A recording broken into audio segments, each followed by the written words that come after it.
Hello, and welcome to the SharePoint Framework and JavaScript Special Interest Group Biweekly Sync. It is May 20th, 2021. I am Patrick Rogers, and we have another great call for you today. We'll have latest updates on the SharePoint Framework, our patterns and practices program updates, new community samples, our optional picture time with Together mode, and we got 3 great demos from Andre, Nick, and Sebastian covering using Microsoft Graph Toolkit, building Microsoft Teams bulk membership updates, and then building Microsoft Graph Get Client web parts. So excited to see all of that moving forward. All right, so moving right into it. So opportunities to participate. We've got always encourage you to demo your code. So anything around client-side development, anything around the patterns and practices program offerings, or a combination of any of those things. Love to see those demos. So please reach out to myself or Vesa. We'll get you booked on an upcoming call. Demos are my favorite part of these calls, and I think it's wonderful to see all the great things everybody out there in the community is doing for their companies and customers. Contributing on GitHub, of course, is always welcome across all of our projects. And then contributing takes the form of reporting issues, submitting pull requests, and of course, helping with issues and questions. Finally, I always appreciate folks providing feedback on everything we're doing. So how are the calls? How's your documentation updates? Where else can we help? And of course, positive feedback is okay too. If you really like something we're doing, always welcome you to let us know, and perhaps we could do a little bit more of that in the future. So moving right along to our giant wall of links. So we have access to all of our developer videos, community videos, to the links there. So developer videos are going to be topic-focused videos, how to do certain things, authentication, Microsoft Graph, SPFx work, various other topics, everything you can imagine. Those videos, the community videos, are going to be recordings of all of the various community calls. So this call, the monthly community call, the other SIG call that's on the opposing Thursdays. So check out all of those if you miss a call and want to get caught up. As well, we got a bunch of open source organizations on GitHub, SharePoint, PnP, Office Dev, and Microsoft Graph, all of whom have great resources, and as well, welcome your contributions and thoughts to all of those places. So encourage you to check out any of all of those you might be interested in. Tons of great stuff across the entire offering there. And as well, we've got a bunch of great sample galleries, team samples, SPFx web parts, Power Platform samples, SPFx extensions, and list formatting. Great examples on how to get started. I often check that out when I have a new project to work on, just to see what other folks have done in solve similar problems. And it's a great way to get started and get ideas for your own solutions. All of that's open source. And of course, we encourage and welcome you to contribute your samples to those galleries as well. And if you're contributing a sample, always think about reaching out, maybe demoing that new sample on the call. We'd love to have both of those things happen. And that's a lot of links to remember, so you can always just remember ak.ms/m365pnp. That's going to take you back to the PnP landing page, which is going to get you details on the entire program, as well as links back to all of these other areas. So much easier to find ak.ms/m365pnp. And next up is the Extensibility Lookbook Gallery. So encourage you to check this out. It's really interesting use of kind of remote provisioning and a lot of other capabilities, but giving you ideas as well on how to enhance the various Microsoft 365 surfaces. So Teams, SharePoint, OneDrive, Office, and the Power Automate and Power apps. So the Power family, the Power group, Power fam, let's say that. And the ak.ms/m365/extensibility. So I encourage you to take a look at that. Again, great ideas there on just all the things you could do across Microsoft 365 to customize things. And next up is Sharing is Caring with David. Thanks, Patrick. Well, as Patrick had mentioned, we have a plethora of resources and opportunities for everyone to contribute back into those resources and make them better. But we also understand that the road to that path might be a little confusing, a little intimidating, some hurdles along the way, like what is GitHub? How do you submit a pull request? How do you get more involved? So Sharing is Caring is here to provide you hands-on guidance through a series of session topics such as first-time contributor, first-time presenter, all kinds. You can see the spectrum is wide. We have more session topics coming soon on SPFx sample contributions, CLI, Power Platform. All these sessions are live, they're hands-on. We're going to walk you through together how to accomplish any and all of these tasks. They're safe space opportunities. We're not recording the sessions, so feel free to ask any and all questions you'd like, and they're absolutely free. Great way to get involved. collaborate with more in the community, and start working with everyone all across the globe. So invite you to join any of these sessions. May and June is available. We're adding more. Our team is growing with Louisa Fries, April Dunham, Emily Mancini, and of course, Hugo Bernier. So please feel free to join any of these sessions, aka.ms/sharing is caring, and we look forward to seeing you at a session soon. Patrick, back to you. Thanks for that update, David. And do encourage folks to check these out. These are great sessions, great way to learn, great way to get started. A lot of folks have come out of these and done their first pull requests or helped out in other ways for the first time, and that's really awesome to see. So if you're interested in getting started, encourage you to check those out. And next up is Vesa to talk through the Modern Work Digital Brochure. Yes, so the Microsoft Build is happening next week on 25th to 27th. And basically the Modern Work Digital Brochure, I can't pronounce that properly, is a PDF file behind of the HTTPS AKMS Modern Work Build sessions, which basically lists all of the relevant keynotes, breakouts, on-demand sessions, roundtables, and one-to-one consultations around Microsoft 365. So topics related on Craft, Teams, SharePoint, Windows, what else belongs here? Identity, Viva Connections is there as well, and so on. The interesting thing here also to notice is that we have roundtables. So we have multiple ones during those 3 days. Around different topics, and we would love you to join on those roundtables to give us feedback on what do you need around the different products. There's separate ones for Teams, Craft, Viva Connections. Even our community one has a roundtable. And then there's one-to-one consultation option, which is pretty cool as well. So if you are building something, you can actually set up a 30-minute call with some of the product group representatives. You do not know who you are getting, but for example, some of those are falling into my calendar. So who knows? We will maybe have a one-to-one consultation next week. But check it out from the AKMS address. That's really, really cool set of content for next week. And I think actually we go to the SPFx next, aren't we, Patrick? I suppose so, yes. Yes, we are. So a few updates on the SPFx side. From our side, nothing too dramatic. Right now, we're looking into potentially releasing the 1.13 with additional capabilities on SPFx as soon as in June. It might easily delay until July. We'll see how that goes. But we're looking into doing a public preview like we promised that we'll start doing starting from 1.12 so that there will not be any technical surprises related on these releases, and that will increase the quality of the release as well. In general, the Viva Connections is one of the key focus areas for SPFx. We'll talk about that one more next week in the build. There's going to be a quick note in Jeff Teeper's keynote on that one. We're going to talk about it in an SPFX session and so on. And then, of course, Microsoft Teams is a big focus area. But then at the same time, not forgetting about the extensions and portals, where the SPFX is currently being widely used. So, of course, we'll keep on investing there. Next week, we're going to say openly in the sessions as well that SharePoint Framework is really intended to be the easiest way to build enterprise solutions in Microsoft 365. And this is the kind of the thinking where we are now starting to invest more heavily across the multiple products. So making sure that it's really easy for you, if you know SharePoint Framework, to use also that for enterprise solutions, for Microsoft Teams as an example, and potentially in other areas, we'll see, but definitely SharePoint and Viva Connections and Teams. And that's more a kind of a Viva Connections teaser. We're going to show live, some live code and some live capabilities next week in Build, but we will actually talk about upcoming preview around the Viva Connections experiences of Viva Connection, especially the mobile side of Viva Connections in Build. And starting, like I said, it's going to be a public preview starting from Build next week, and you can sign up for that preview and you will get access on early bits to that mobile experiences and you can start building stuff. So that's going to be really, really cool, but more on that next week. And throwing it back to you, Patrick. Great, thank you, Vesa, for those updates. Next up is the PnPjs client-side libraries with Julie. Hey, okay, cool. So we did the 2.5.0 release this last Friday. That was May 14th. We had lots and lots of bug fixes in the isolated runtime. So a lot of stuff got fixed with that. We did add a new repost API for SharePoint pages for reposting a news page. Okay, we have dancing bunnies now. That's excellent.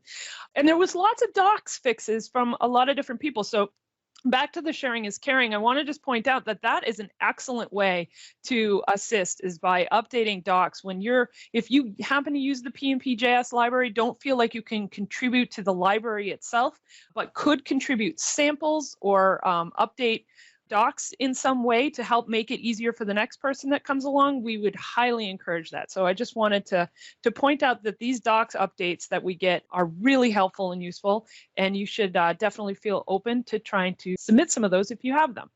Also want to just reiterate that V3 development is underway. We have that pinned issue 1636 that it gives an overview of our V3 plans.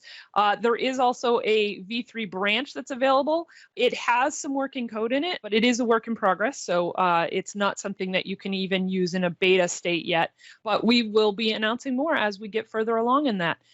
Just to reiterate also, we do have a new GitHub action that is locking closed issues. We do encourage you, if you have an issue that's related to one that you found that is closed, that you open a new issue and reference using the #sign and the number of the issue that is related to yours, and then fill out our issue template as completely as possible so we can help you as quickly as possible. And then, as always, follow us on M365 PnPjs on Twitter. Back to you, Patrick. Thank you much, Julie. Great updates there for the JS library. And next up is the CLI for Microsoft 365. New preview version available, version 3.10, with retrieving Azure AD app registration roles, uploading files with the graph, updating SharePoint app permissions, and improved ability to retrieve SharePoint site app permissions. And as well, latest sample scripts. So these are scripts are sort of multiple commands, obviously put together, but you've got a bunch of sample scripts. So showing you how to orchestrate these. So replacing SharePoint Site Collection Admin, adding multiple folders and libraries with this from a CSV file, and monitoring site collection storage usage.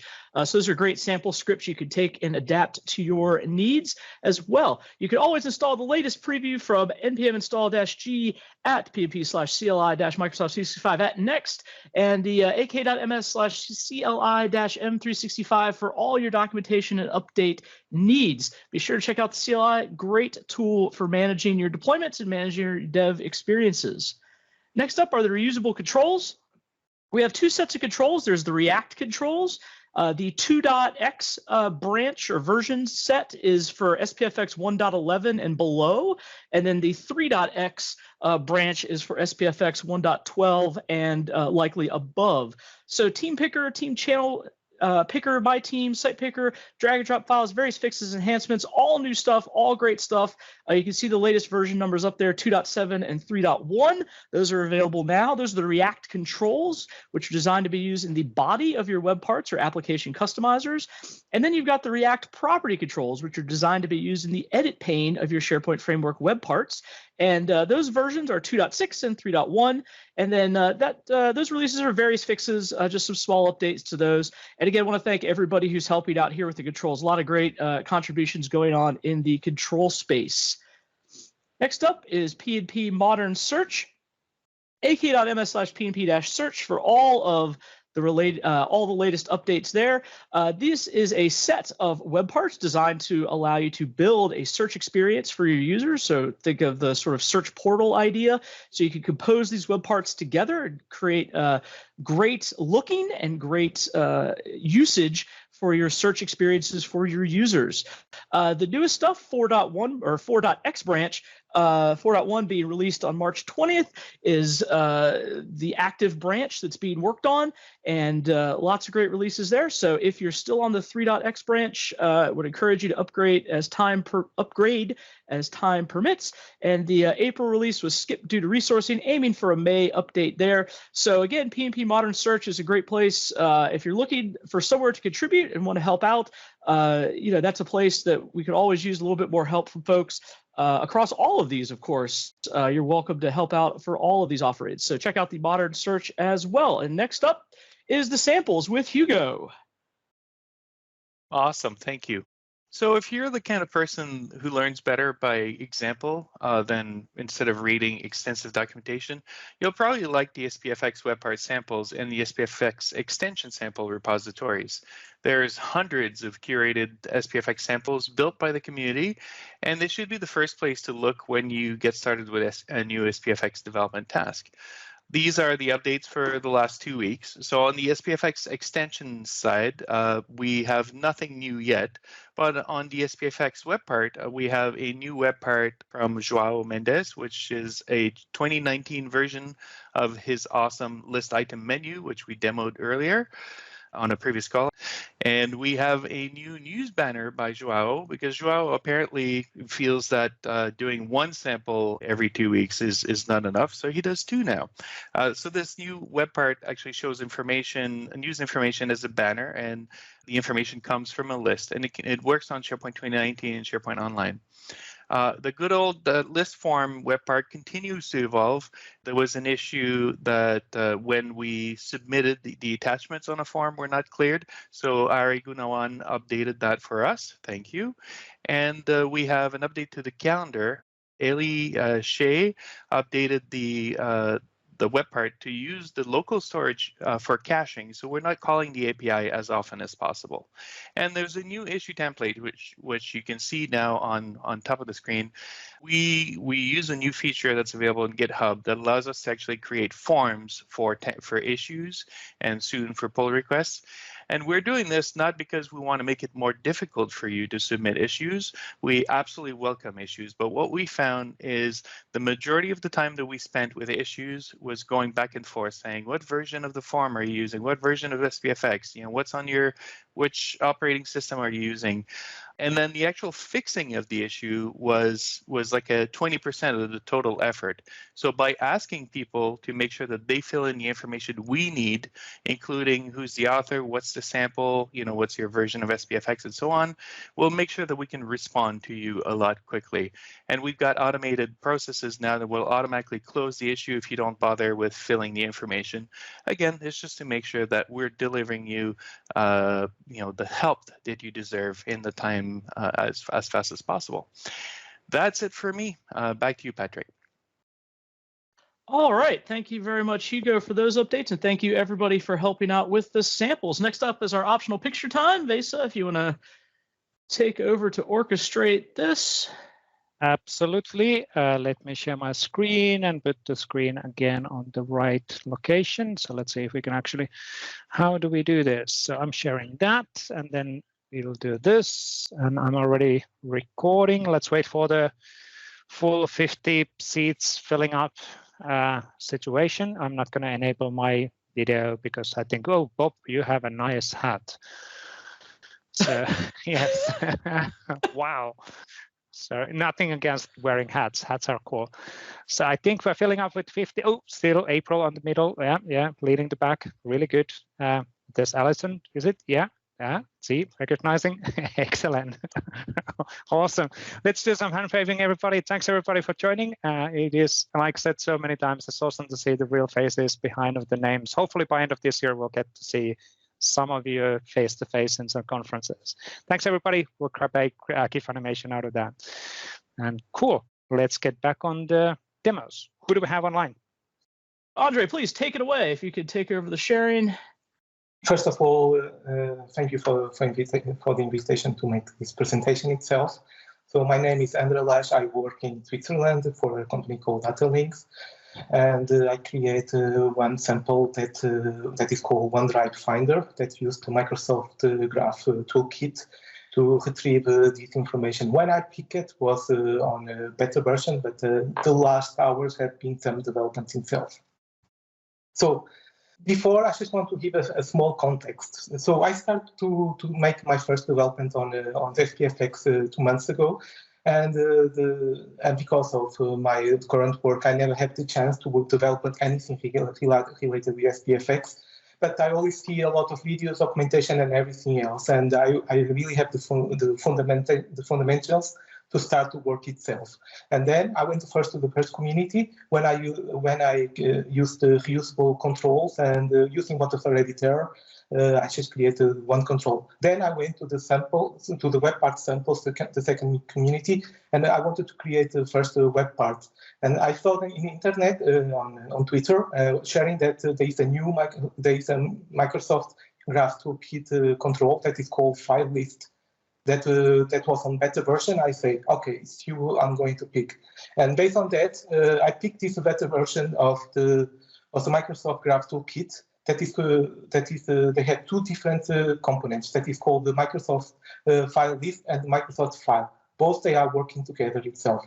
And for this, I create this sample where I make multiple graph queries regarding OneDrive and site. And these two controls, they go to using the graph. They access to the content from OneDrive and also the OneDrive shared drives. That means OneDrive and the sites. And I'm able to display it using the Microsoft Graph Toolkit itself.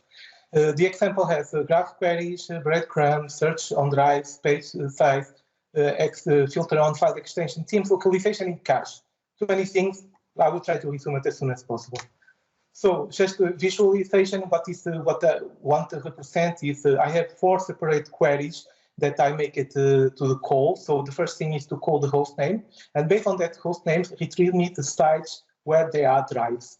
And there, with the site ID of the drive, I try to know where is the root site of the OneDrives or the sites that I want to visualize. And this will display the files and the folders that I want to visualize. Here I have the control. The Microsoft Toolkit basically make questions to graph. Where are you? What is the information? What is your site ID and item ID? The demo itself.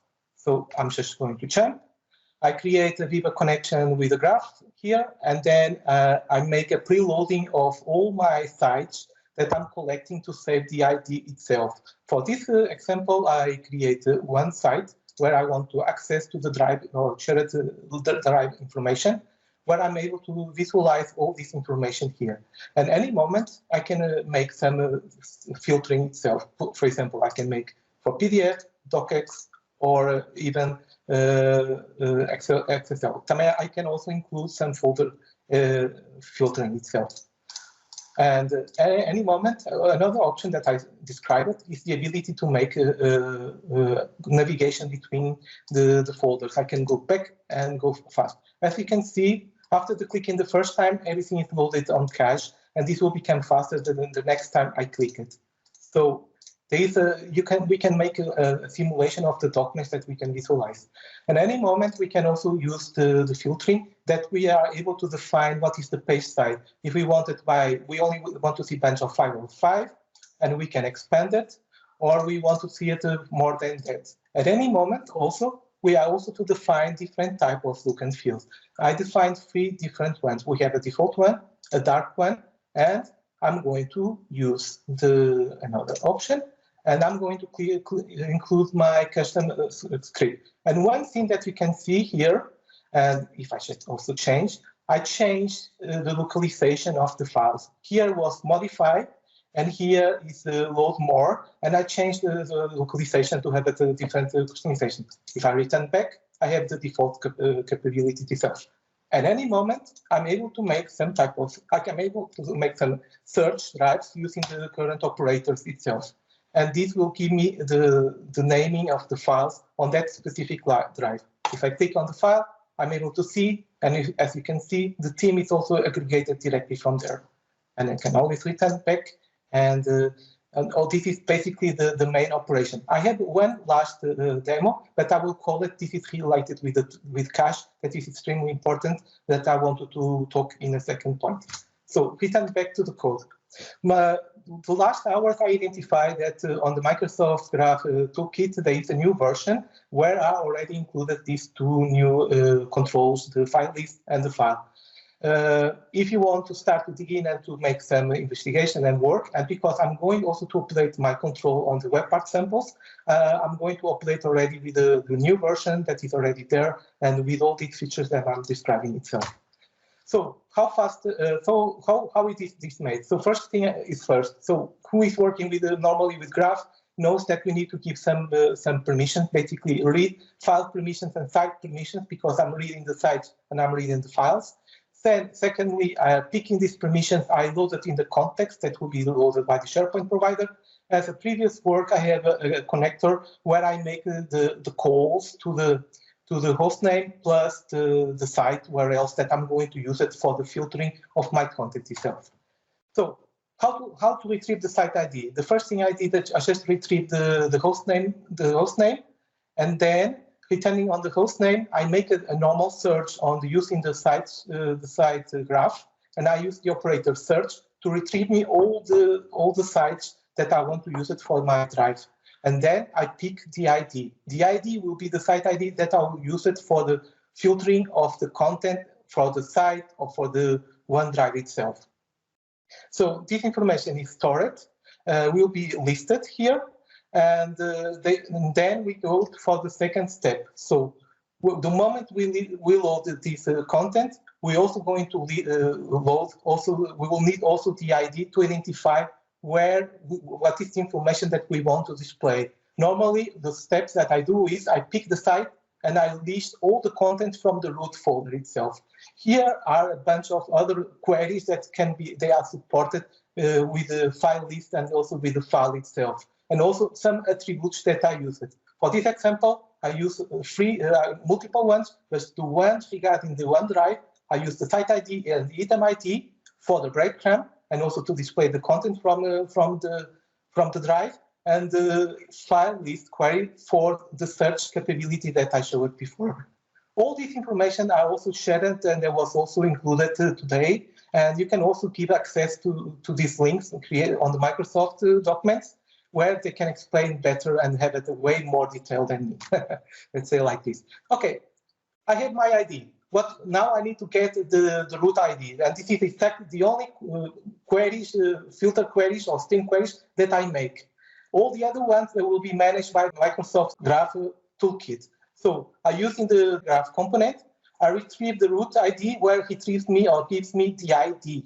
So I have the site ID and the item ID, and this will give me the first layer of documents itself.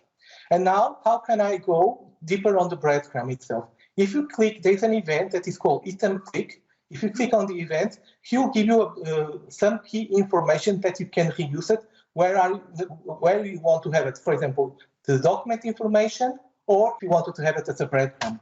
And then when we are creating the breadcrumb, since we have the site ID, we create the position where we are, because the file list control will retrieve all the children where are located. So every time if I click in a folder, he goes to the next one, and I save the item ID. And this will be used if we need to go back and forth based on the different locations. I have here the breadcrumb arrive object where I store all this information and display it. But the item ID is what is the Microsoft control will use it for the filtering itself. Second one is the search capabilities. What I have done is exactly the same process. I type in a text box what I want to search. I build the query based on if it is on the site ID or on the OneDrive site, and then I use the operator search to retrieve the information I want. I load it on the property, and the output will display it correctly. So I look for SharePoint 2013, and the document will appear correctly like that. Next option is the ability to make the file extensions filtering. The same concept. We have an array of extensions. I select multiple ones, and he will make the filtering based on that information. The same, I use it for the page size. It's just a number that you expect, and this will load by batch the amount of content that is needed. So for the theming, there is also these different capabilities. So we have the default, we have the dark, and you can create your custom look and feel, where you can have your rounded, you have some backgrounds and some other colors that you can customize it itself. Now, the list cache. Why I say this is extremely important. We are using documents, and this can be easily and very extensively used and accessible. So it's very critical that we need to use very clearly the cache itself. So what that means, we have the files and the file names correctly. So there is two options, or there are multiple options of managing this type of caching. we can deactivate or deactivate the caching, because imagine we have visualization some files, and there are some renaming of the files. Based on there are some flows on the background that renames the file. If the cache is activated, this can create some issues itself. So this is something that is very important that you define before you start to create this solution itself. 2 days ago was also introduced a new feature, and it is one that could also resolve a lot of this, also this feature of the caching itself. That after talking with the teams and also present my case there, they also use it for other controls. They allow that the ref in React will be used, and also there was created a new method that is called reload. And the reload will have a parameter true or false. If it is true, he will clear the cache, and he will not go into the cache, and he will not get us, for example, incorrect information from the file names, because it could have some type of information. Here, I have a very simple example. I call the ref. I use the ref on the file list, and then when we reload the control, we have it refreshed. A very simple example. I have, for example, on my root side, I have this example, and I go here, I will rename it, I will keep it 1, and I'm going to delete this example. If I reload the site, or if I change it, for example, to another one, and I try to go to the home, and I will give it another one, so nothing happened here. So what should be the next step? We create this event that was talking, and basically what he does, he will going to refresh this content here, plus he's going to release the cache to have it a clean content. And now we have the example 1, plus we don't have the other file itself. That's why it's very important. If you are working in an environment that there's a lot of flows and renaming, this is critical itself. Next one is the next one is just the amount of features that was created, and I was not able to use or display everything here. So on the first layer, it's only the amount of features that I used for this one, for this example. And there are other ones like you can use the files and set the values to have your own files. You can use templating, and you can also use the insights with trending and sharing. Also, you can also use the group files IDs to make the filtering of this content. All these examples that are shared on the mht.dev, and they also included this documentation, how to use these controls on Microsoft Docs, on files and file list itself. And last and all, I just would like to give a very big shout out to Microsoft Graph Toolkit about the work. And these last weeks I have been really seeing the amount of work they are having. And if you are very interested to explore these controls, I recommend to have access to the beta version. They have it there. And also help them identifying the bugs and the feature that could be considered as a value. This is not a forum, so like said it also Hugo, there is a template that needs to be very clear with the business requirements. Why is the bug, where is happening there, and how you can contribute with a very good business case. And another thing, please follow the manuals and trainings regarding the graph, because I didn't do in some points, and the cache was one of them, and after I reviewed the documentation, I fully get it what was done. And the last one is really to have fun with this bunch of tools that was shared by the Microsoft Toolkit, and also to the community itself, because I only picked this type of development and controls and working with the community seriously two months ago, and I was able to make this full transition. So this was the community and all the development and the demos and all the trainings and videos really helped me in this short time be able to contribute in not only one community, but in 3 communities itself. And that's all. If there are any questions, please feel free. Wow, fantastic demo, Andre. Great stuff, and love to see the use of the Graph Toolkit there in really a clever way. So awesome stuff. There might be some questions there in the comments for you, but we're going to go ahead and move on to Nick. If Nick, you want to take over the presentation and launch up your demo on building a Microsoft Teams user bulk membership update tool. Hi, everybody. I'm Nick from Cardiff University, and I'm going to be talking to you today about the Teams membership update. It's a web part that I created to update the membership of a team in Teams. At the moment, we're still in the early phases of rolling out, actually being able to do this in the proper way, actually using the school data sync and everything else. So a bit about me. I may look very young, but I've been in the web development business now for nearly 15 years. So, but I've only been doing SharePoint for the last 3 years since I joined Cardiff University. And we'll get into the demo straight away. So this was built out of a need for our staff to actually update the membership of their teams based on membership information from our student management system. We're still working on having this in a proper automated way, but I figured I'd make this little web part, and it was my first web part that I ever made. So I'm going to get out of PowerPoint and go right into the demo. So it's a SharePoint web part that you can attach onto any web page. When it first loads, it pulls down a list using the graph calls, a list of teams that you are a member of, and it goes through that looking to see if you are an owner of that team, and then shows you a list.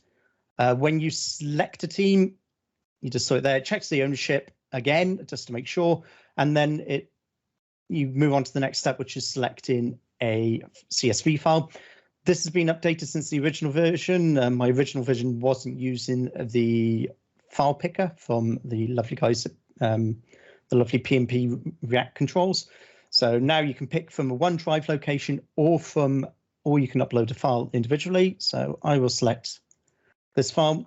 What you'll then do is it will use a component called React per pass to just pass that CSV file and produce JSON objects for each of the files, which I can then plug into one of the standard Fluent UI framework table modules. So you can see here, it gives me the various information from the CSV file. We then have the option to choose the column that contains the email addresses. We actually store multiple email addresses in our system because we're a university. People tend to have separate email accounts, but we're only after their university one, which matches their UPN. We've then got the option then to remove orphan members. This is where it will go through the CSV file, and if you are not an owner and you are not a member of in the CSV file, it will remove you from the team. By default, I turn this on, but people may want to have this off. It's there for making sure that the team is always up to date and doesn't have people that shouldn't be there. And when you hit update, I'm not going to do this now, it'll go through, it'll pull down the membership and update that. There's an optional setting if you edit the page and edit the control, where you can actually specify a log list that the data can go into from somebody actually using the form. And as it says there, it just needs a standard SharePoint list with the title column, a multi-line column that's called logs, and one that's called errors, and that will just allow users to see what they've already done. And as I said there, it's best to put a default filter on that to me, so that people can only see what they see. So there's a couple of permissions that need to be assigned. So when you first install this, you'll need to go into the API access and just assign the permissions. That's the user read all, so you can get the basic user information of the current user, the groups read write, so that you can actually update the group membership, and the group read isn't necessary, but it's useful to have purely to get basic information back of the group, which you don't get from the group member call. And again, I've enabled this for Teams, so you can deploy sync it to Teams and have it in Teams. If you have a look on the entry for this part on the SharePoint Framework site, you can actually see that there's a little animation of it actually being used in Teams. So I'm going to head over to code now. So again, we've got the API permissions there that you do need.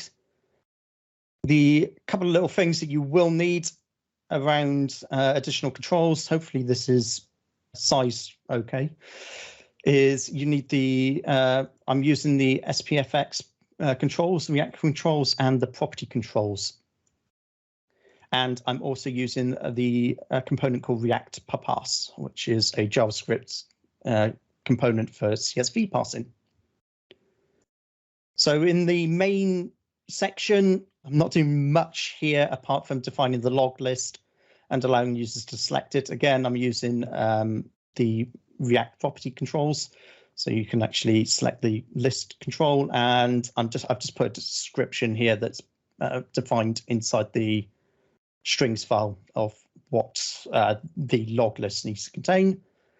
And then if we actually have a look at the code itself, so there's not a huge amount that's going on here. I'm setting various bits of initial states. Say that initially it's going to be loading the teams, and we're going to head down to the first section, which should be the component did mount section. So on the did mount call, what I'm doing is I'm using the batch function.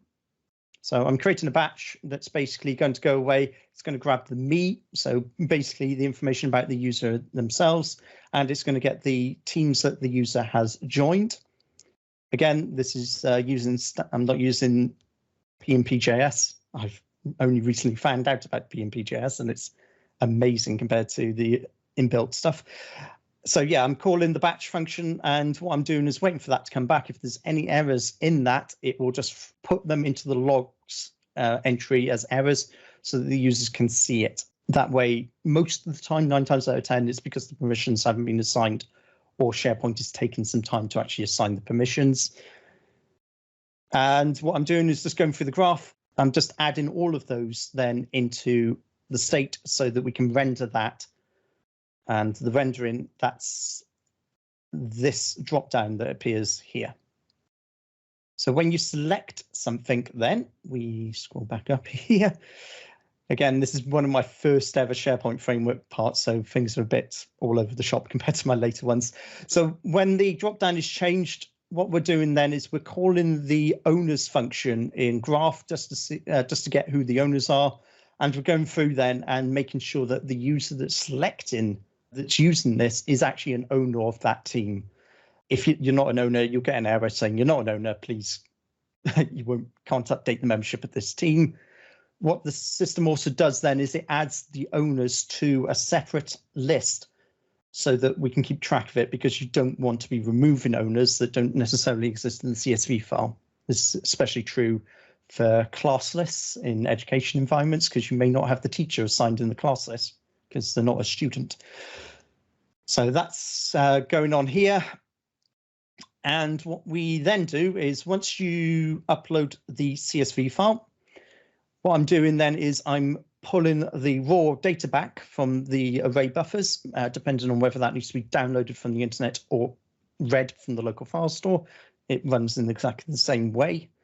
Thank you very much to the React controls on that side of things. And what I'm doing then is I'm pulling out what the fields are. So the headers, I'm putting them into a separate bit of state, and then I'm going through the columns and just creating the objects that need to be created for the React data list control to actually render.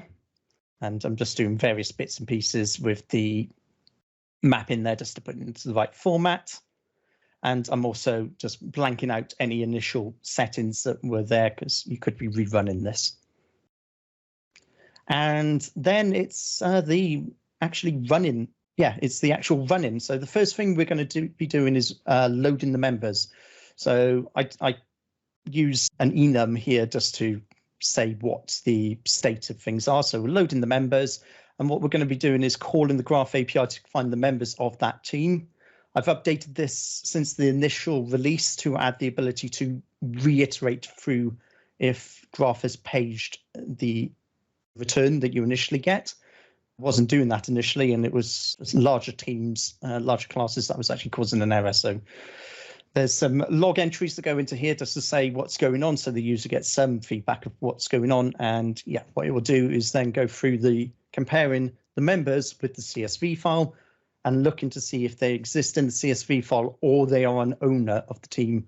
And then it will decide, right, I need to delete these users or I need to add. So the first bit I do is delete the unnecessary users if the user has chosen to orphan the members.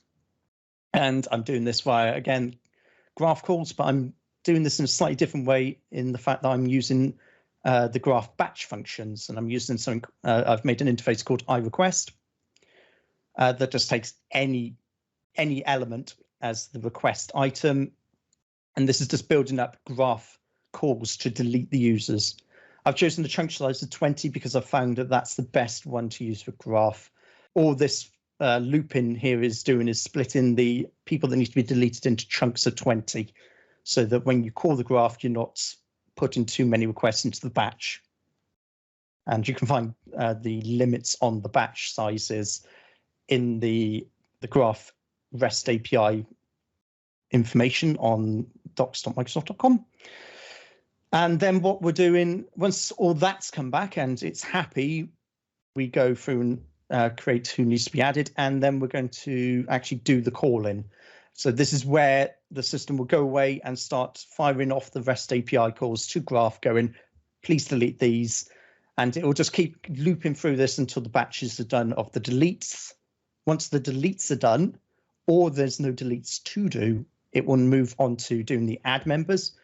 I do this in a separate function just for just so I can iteratively go through this, and it can just call itself basically. So again, same as I was doing with the delete functions, I'm creating the graph batches that need to be done. So this is where you actually do extra bits, because in graph you use the ref function, so you actually need the object ID of a user, not the email address. So you actually have to do two calls.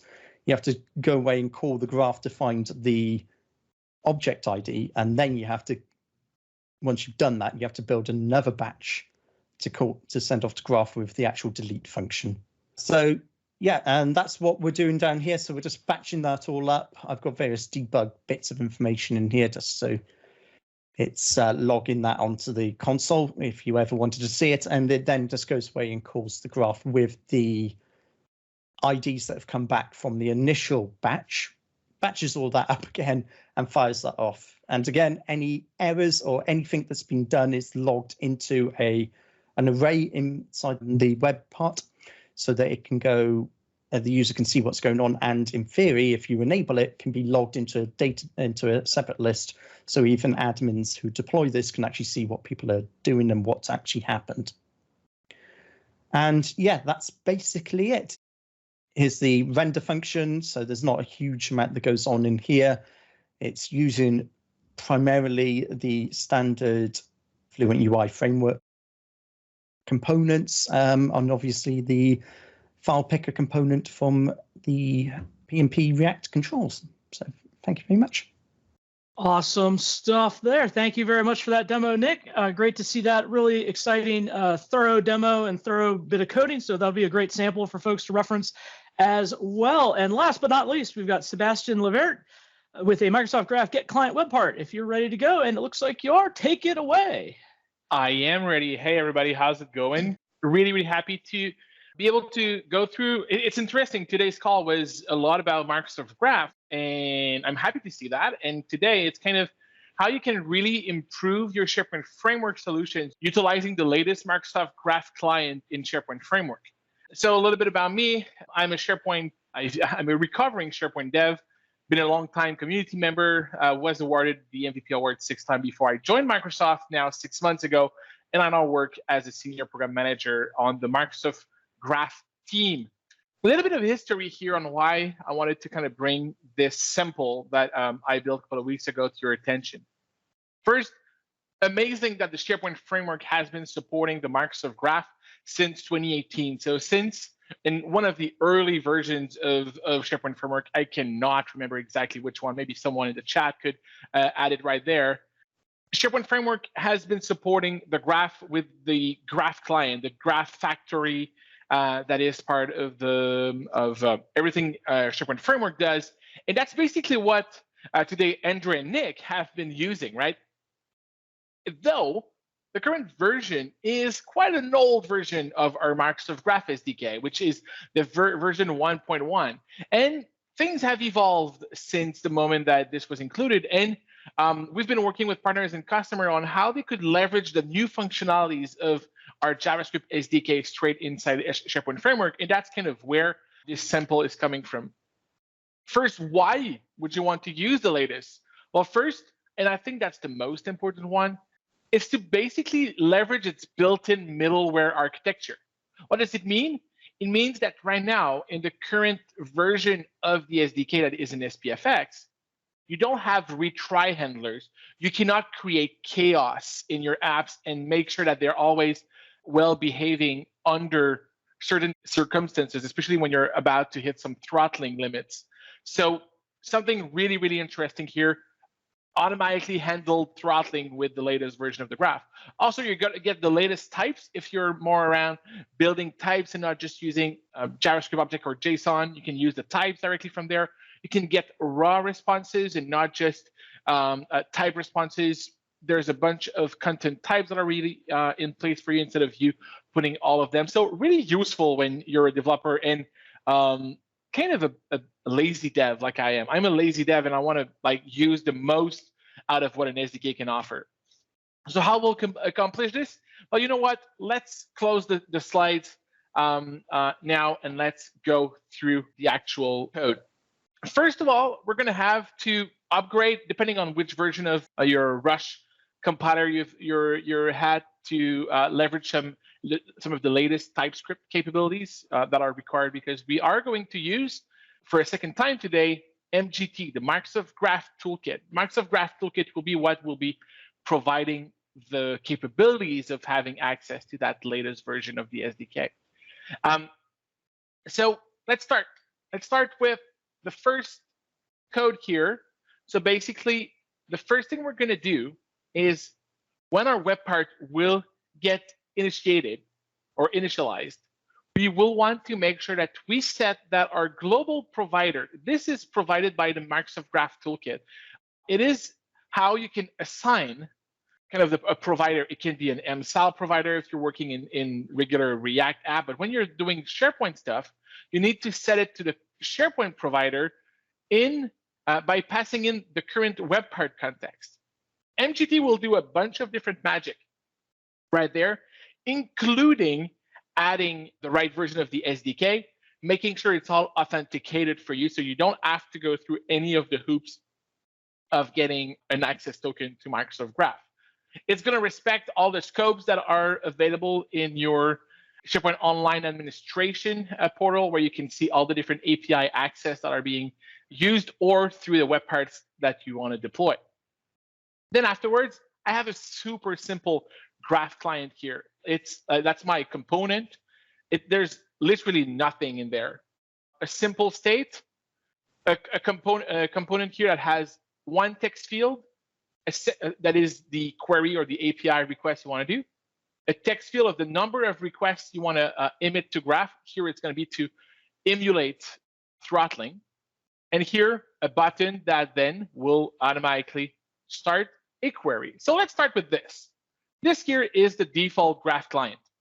That's how the calls have been made to graph historically. So you get the graph client, you get the client, and once you get it, you can call the API and set a state. So let's go here and let's go see what is in here. So let me reload that guy just to make sure we have everything. I'm going to do and here you're going to see on the right, it's going to showcase the different events. So basically, I just filter on events with status code equals 200. So the ones that are completing. So let me go here. Let me do /me/events. I'm going to hit run query. And now I got a 200. That's great. That's what we want.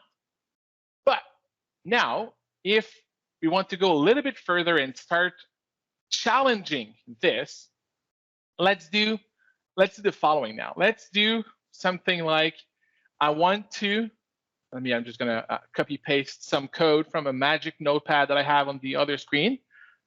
This here, what it's going to do, it's going to iterate the number of times that I have in my number of requests, and will emit these calls to Microsoft Graph using the Graph client. So what's going to happen, let me save that. I'm just going to make sure that my Webpack has been working excellent. So now it's reloaded. Now if I come here and I hit reload on this screen, I'm going to do exactly this call, but I'm going to do it 1,000 times.